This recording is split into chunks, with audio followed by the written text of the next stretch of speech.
ओम भास्कराय नमः। आज रविवार के दिन सुनिए रविवार व्रत की संपूर्ण कथा।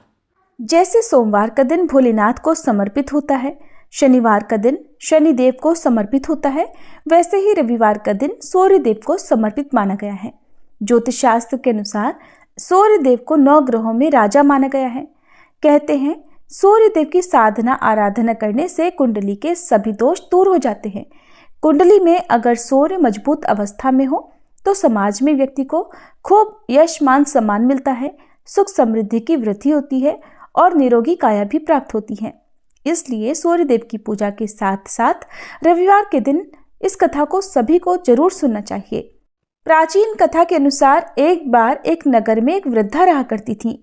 वह रविवार को नियम से घर आंगन को गोबर से लीपकर फिर भोजन तैयार करती और फिर सूर्यदेव को भोग लगाने के बाद ही खुद भोजन किया करती। ऐसा व्रत करने से उनका घर धन धान्य से भरा रहता था। हरि की कृपा से घर में किसी प्रकार का कोई भी दुख नहीं होता था। घर में सब कुछ आनंद मंगल था। इसी तरह कुछ दिन बीत जाने पर वह पड़ोसन जिसकी गाय का गोबर वह वृद्धा लाया करती थी, वह विचार करने लगी कि ये बूढ़ी माई हमेशा मेरी गाय का गोबर ले जाती है। ये सोचकर एक दिन उसने अपनी गाय को घर के अंदर बांध दिया। फिर तो वह हर दिन ही अपनी गाय को घर के भीतर बांधना शुरू करने लगी।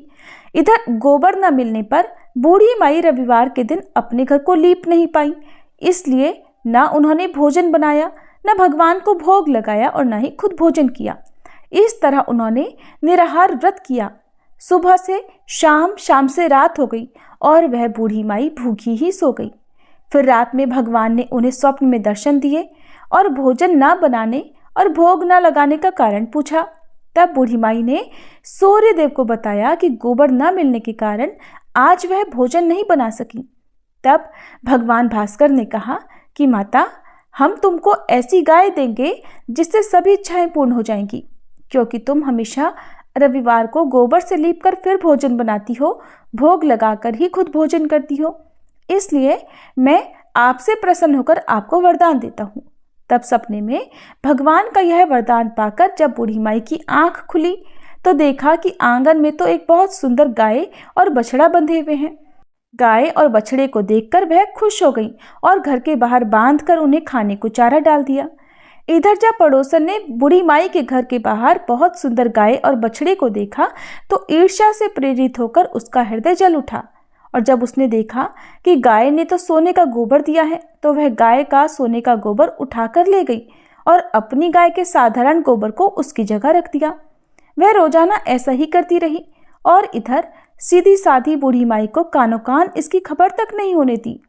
एक दिन सर्वव्यापी ईश्वर ने सोचा कि चालाक पड़ोसन की वजह से वृद्धा ठगी जा रही है। तब एक शाम उन्होंने अपनी माया से बड़े जोर की आंधी ला दी। आंधी के डर से वृद्धा ने अपनी गाय को घर के भीतर बांध दिया। जब गाय ने गोबर दिया तो वह हैरान रह गई। फिर तो वह रोजाना अपनी गाय को घर के भीतर ही बांधने लगी। उधर पड़ोसन ने देखा कि गऊ घर के अंदर बंधने लगी है और वह सोने का गोबर उठाने में कामयाब नहीं हो पा रही है, तो कुछ उपाय ना देखकर एक दिन पड़ोसन ने राजा के महल में जाकर सारी बात बता दी। पड़ोसन ने राजा से कहा, महाराज, मेरे पड़ोस में एक वृद्धा के पास ऐसी गाय है जो आप जैसे राजाओं के ही योग्य है और वह गाय रोजाना सोने का गोबर देती है। आप सोने से प्रजा का पालन कीजिए, वृद्धा भला उस सोने का क्या करेगी। राजा ने ये बात सुनी तो सुनकर अपने दूतों को वृद्धा के घर जाकर गाय लाने की आज्ञा दी। वृद्धा सुबह सुबह ईश्वर को भोग लगाकर भोजन ग्रहण करने ही जा रही थी। तभी राजा के सेवक गाय खोलकर ले गए। ये देखकर वह बहुत रोई चिल्लाई, लेकिन कर्मचारियों ने एक न सुनी। उस दिन फिर वृद्धा गाय के वियोग में भोजन न कर पाई और रात भर रो रो कर भगवान से गाय को पुनः पाने की प्रार्थना करती रही। वहीं दूसरी ओर राजा गाय को देखकर बहुत प्रसन्न हुआ और सुबह जैसे ही वह उठा तो सारा महल गोबर से भरा दिखाई दिया। राजा ये देखकर घबरा गया। भगवान ने रात में राजा को स्वप्न में कहा, हे राजा, गाय वृद्ध को लौटा देने में ही तुम्हारी भलाई है। रविवार के व्रत से प्रसन्न होकर मैंने उस वृद्धा को ये गाय दी थी। सुबह होते ही राजा ने वृद्धा को बुलाकर बहुत सारा धन देकर सम्मान सहित गाय और बछड़ा उसे वापस कर दिया। इसके साथ ही पड़ोसन को बुलाकर उचित दंड भी दिया। ऐसा करने से राजा के महल की गंदगी दूर हो गई और उस दिन राजा ने नगरवासियों को आदेश दिया कि अपनी समस्त कामनाओं की पूर्ति के लिए वे सभी रविवार का व्रत रखा करें। और जब प्रजा ने रविवार व्रत का पालन करके कथा का श्रवण किया तो उन सभी के घर में सुख समृद्धि धन के भंडार भर गए। ऐसी है रविवार व्रत की महिमा। बोलिए सूर्य नारायण भगवान की जय।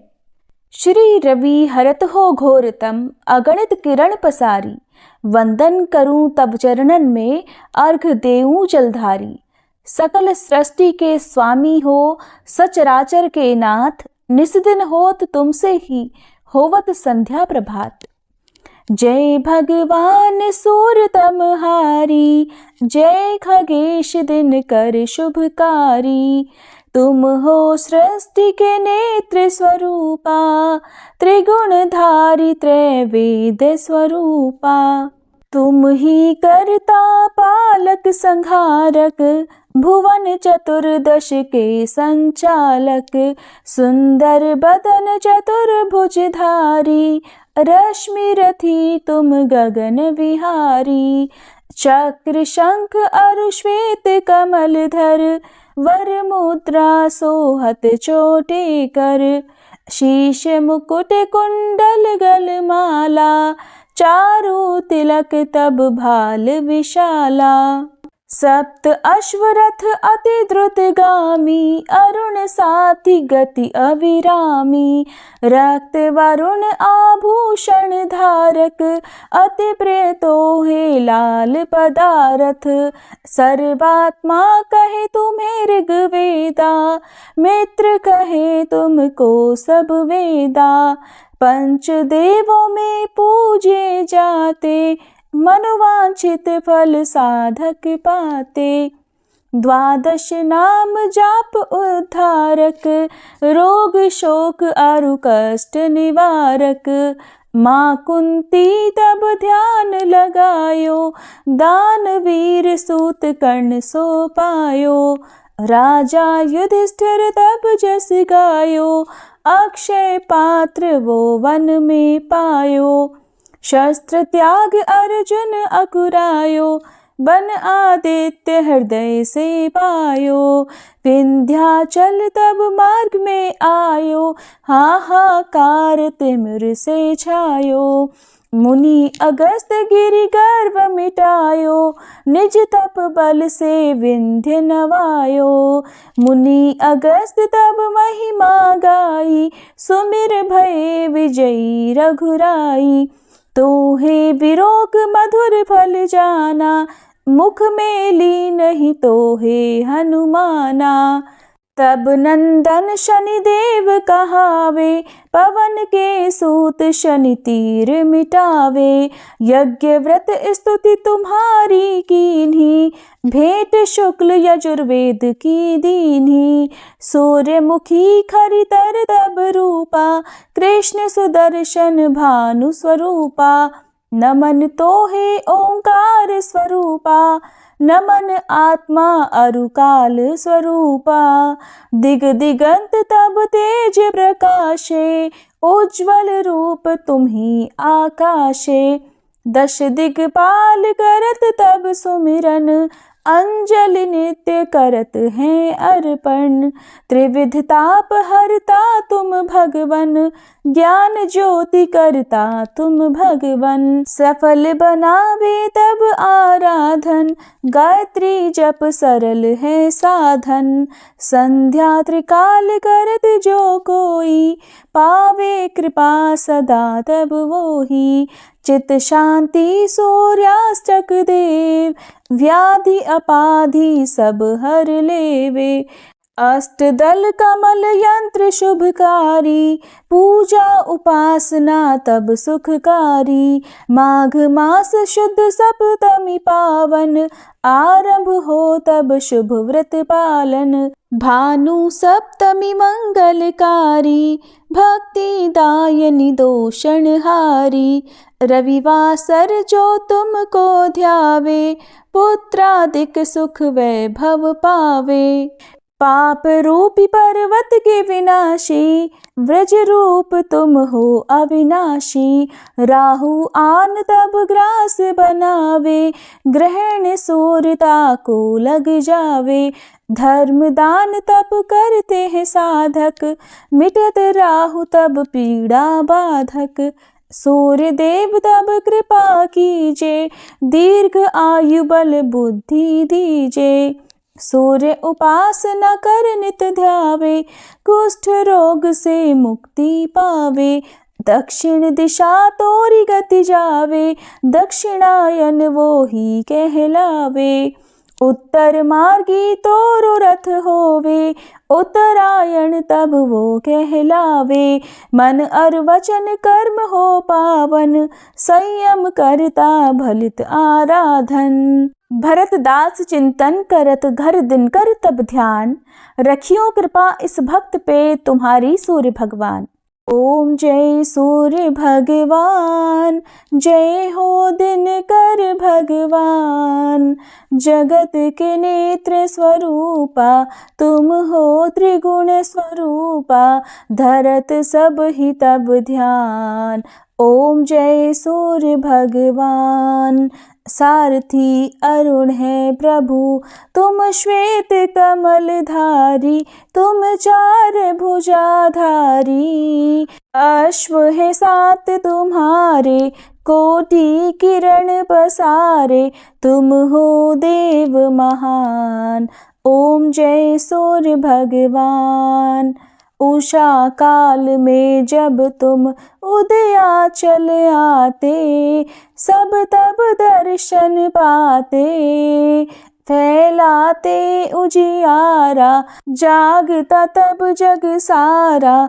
करे सब तब गुणगान, ओम जय सूर्य भगवान। संध्या में भुवनेश्वर अस्ताचल जाते, गोधन तब घर आते। गोधूली बेला में हर घर हर आंगन में, हो तब महिमा गान। ओम जय सूर्य भगवान। देव दनुज नर नारी, ऋषि मुनिवर भजते। आदित्य हृदय जपते, स्तोत्र ये मंगलकारी। इसकी है रचना न्यारी, दे नव जीवन दान। ओम जय सूर्य भगवान। तुम हो त्रिकाल रचयिता, तुम जग के आधार। महिमा तब अपरंपार, प्राणों का सिंचन करके। भक्तों को अपने देते, बल बुद्धि और ज्ञान। ओम जय सूर्य भगवान। भूचर जलचर खेचर, सबके हो प्राण तुम्ही। सब जीवों के प्राण तुम्ही। वेद पुराण बखाने, धर्म सभी तुम्हें माने। तुम ही सर्वशक्तिमान, ओम जय सूर्य भगवान। पूजन करती दिशाएं, पूजे दश दिक्पाल। तुम भुवनों के प्रतिपाल, ऋतुएं तुम्हारी दासी। तुम शाश्वत अविनाशी, शुभकारी अंशुमान। ओम जय सूर्य भगवान। ओम जय सूर्य भगवान। जय हो दिनकर भगवान। जगत के नेत्र स्वरूपा, तुम हो त्रिगुण स्वरूपा। धरत सब ही तब ध्यान, ओम जय सूर्य भगवान। ओम जय सूर्य भगवान।